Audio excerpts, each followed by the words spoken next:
Hi, everyone. My name is John Gold. I'm an advocate for 9/11 justice, an advocate for the 9/11 first responders. I want the post 9/11 world to end. I want the wars to end. I want the national security state to end. Um, I have a few things to say, and I'm going to say them directly from the heart. I wrote one thing down, but I basically wrote down some topics that I wanted to discuss. Um,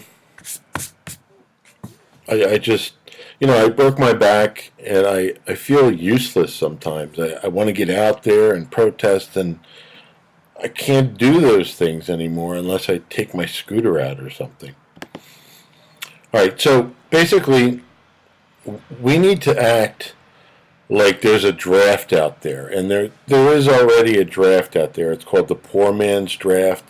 When you have no money, no opportunity for a job, you have the military to go to, and that's called the poor man's draft. But we do need to act as though if there is a draft going on right now. I believe the fascists in this country learned not to have a draft and instead use mercenaries like Blackwater. Also, by having our soldiers serve multiple tours of duty. Um, that's how extreme things are in this country. We have to get motivated. We have to get out into the streets. Um, and there are streets. You hear that chant almost every march you go to. Our streets, or whose streets? Our streets. Whose streets? Our streets. Um, Now, I want to say something about the soldiers serving overseas. I want everybody to know that I have nothing against our soldiers at all. I love our soldiers. One of the reasons I've been doing this for so many damn years was to bring them all home. Was to bring them home. I can't think of any better way to treat our soldiers than to make sure they don't go fight and die and kill for lies. You know, this is how our military should be to me. First off, we should cut off 90% of the funding towards the defense industry. We should shut down all American bases all over the world, and our military should be used for defensive purposes only. Okay? If Mexico, Canada wanted to invade us, that's what our damn military is for, as far as I'm concerned. You know, um, Having all of those military bases all over the world is part of projecting our hegemony. And it's just wrong. It's like having a Hare Krishna knock on your door continuously, but you don't want to be bothered by them. That's what we're doing. We're constantly bothering countries, telling them what to do and how to act, and Anyway, one thing about the soldiers, though, is that they are taught what's called dehumanization. They refer to Arabs as Hajis, among a multitude of other things. They're less than human, basically. They're taught that the people they're sent to fight are less than human. And that's simply not the case. In the last video I made, we're all people. We're all human beings. We all have the same basic needs. We want a roof over our head. We want our health. We want to be healthy. We want our families to be healthy, our friends to be healthy, our children to grow up to have wonderful lives. We have hobbies and so forth. We're all the same, no matter what color you are, no matter what language you speak, no matter what country you come from. That's basically, what it's about to be human. The extra special things are when you can help another human being. So, the whole hatred that soldiers are taught, and this is the one thing that I collected.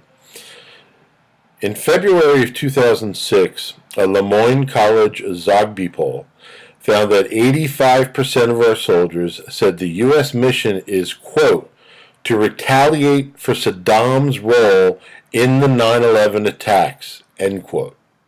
77% said they also believe the main or major reason for the war was to, quote, stop Saddam from protecting Al-Qaeda in Iraq, end quote. Can you imagine what our soldiers have been taught, what they've been trained? And then they come home, they learn all this dehumanization, they come home, they become, some of them become police. And that same kind of dehumanization, that same kind of mentality stays with them. And that's a bad thing. I don't know if our soldiers, that served in combat should become police officers. That's whole part of the militarization of our police. And our soldiers need to be taken care of. There's no question of that. George Carlin did a bit years ago about euphemisms, and he talked about, how the phrase for post-traumatic stress syndrome originally was shell shock. And, maybe our soldiers would be getting the kind of attention they deserved if it was still referred to as shell shock as opposed to post-traumatic stress syndrome. And, I'm not saying every soldier goes through it, but a lot of them do. My God, how many of them have committed suicide? The people that started these wars need to go to jail, okay? Now, in the last video I made, I talked a little bit about the lobbyists in D.C. who make sure that the politicians in D.C. don't actually work for the people, but instead work for the money that gets them into office and, stuff like that. But I want to specifically talk about AIPAC. I want to talk about Israel a little bit. First, I'll start with Israel, okay? If you know who I am, you know that I've spoken out against Israel's policies for years. And this whole thing about being an activist was a learning experience for me. I mean, I didn't know anything when I started to become an activist. I had to sit there. I was somebody who hated to read, and I had to sit there and read and read and read and learn and read our history. And my God, it took up years. I still read. But I didn't know anything. So all of this has been a learning experience. So, I'm Jewish. I was raised Jewish, which meant that, we celebrated Yom Kippur. I didn't fast because I hated fasting. We celebrate Passover. We celebrated Han. We went to synagogue. And I personally, I don't believe in God, okay? I'm not a religious person by any stretch of the imagination. I just don't believe in God. I just think, maybe God was man-made. Maybe the fear of death made people want to create this notion that there's something after death. So that they're not so afraid. And to me, death is just a part of life. And secondly, when you're dead, you wouldn't even know it. Anyway, so I want to talk about in Hebrew school, we were given the opportunity to donate some money to build or to grow a tree in the name of someone that you honored. And I planted a tree for my great-grandfather in Israel. And I had, the Jewish settlers are destroying the olive trees of Palestinians. And here I am as a kid planting a tree in Israel in the name of my great-grandfather. And I love my family. I respect the religion. I've said this before. My grandfather loved this religion. He loved Passover. He loved to play blackjack after Passover. That was thrilling for me. I loved that stuff. So Because the religion was important to my grandfather, I still respect it, whether or not I'm religious or not. But we didn't learn about things like Nakba, which is what happened when Israel became a Jewish state. 700,000 to 1 million Palestinians were driven from their homes. Again, we didn't learn about Jewish settlers. We didn't learn about the occupation. And to me, you know, I think about the Holocaust, and I am not somebody to say that the Holocaust did not happen. It happened, okay? It's one of the most horrible things in history to ever happen. But that horrible event seems to, the lesson from that event seems to have been lost somewhere. Because I look at what Israel does to Palestinians and I think of the phrase never again or never forget. I say it's never again, but never again to me should apply to everybody. We should have learned the lessons from the Holocaust, the Jewish Holocaust, and, done our best to make sure things like that never happen again. And meanwhile, the IDF shoots down the people during the March of Return, and nobody does anything. I mean, everybody. There were a lot of countries around the world that were speaking out against it, except the United States. But it was just such a hard thing, and I've seen so many hard things. I've been to the Israeli consulate in Philadelphia to protest against the actions of Israel in Gaza. Um,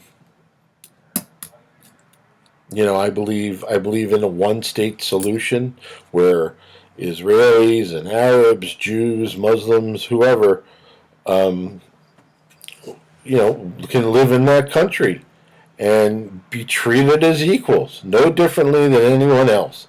Just like supposedly it's supposed to take place in this country. Um, Benjamin Netanyahu, or as I call him, Benjamin Netankuku, he belongs in jail. He's a war criminal, and he belongs in jail. Um, I don't think that AIPAC should be allowed to operate in this country. Uh,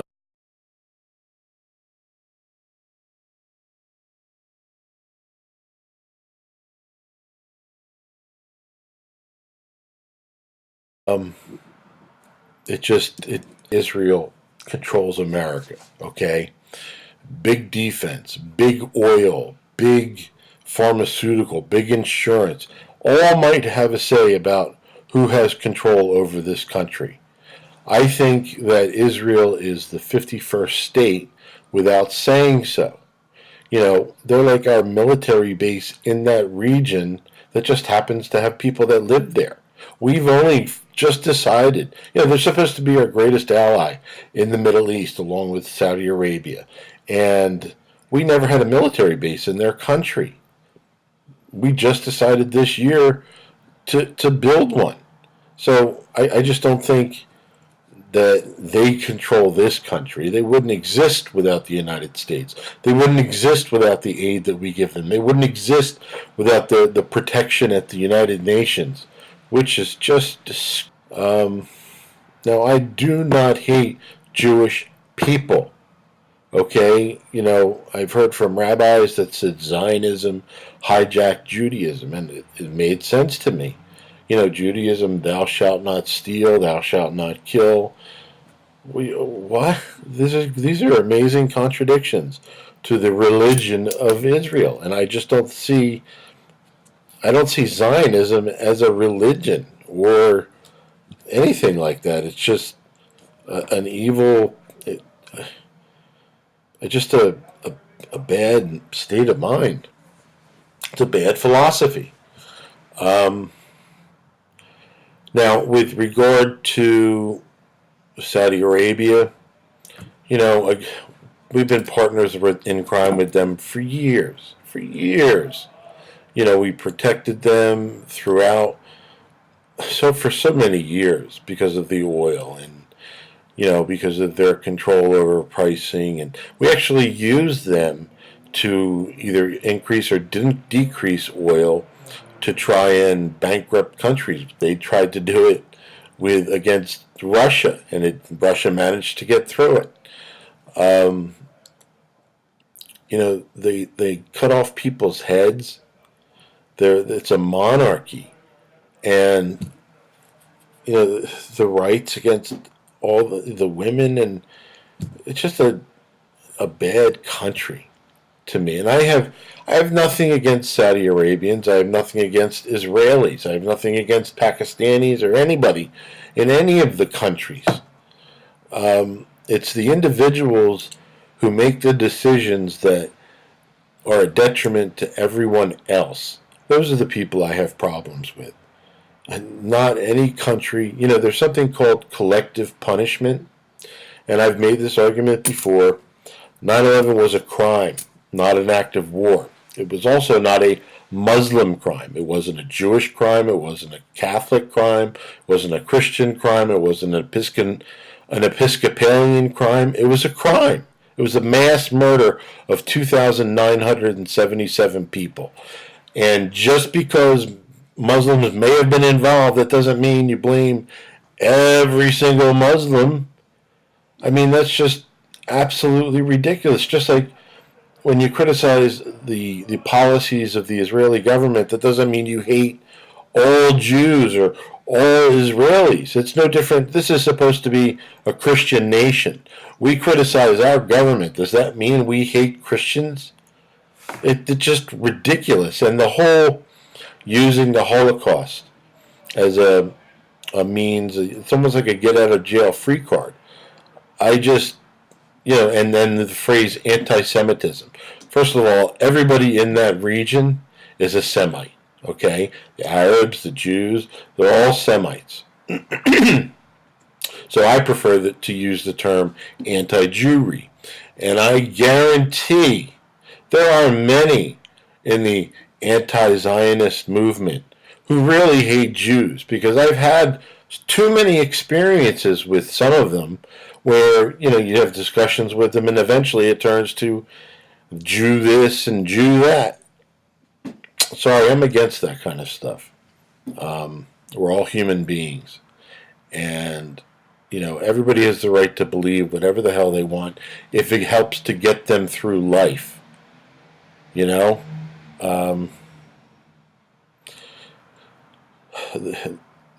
9/11 families right now have Saudi Arabia in a court of law, and they're waiting, for decisions about documents being released and so on and so forth. So we got to support them. The responders, 9/11 responders, are fighting to make sure they have health care past 2020. So we got to support them. We got to support so many things, but we have to act. We have to get off our asses. We can't protest because we don't have a permit. Oh my God, this revolution is unauthorized. That was a funny political cartoon from back in the day, but that's what we need to act. We need to get off our asses. We need to unify and get off our asses and not leave. Millions of people should go to Washington, D.C. and not leave until real change happens. The soldiers from World War I, they did it. They camped out at Washington Monument.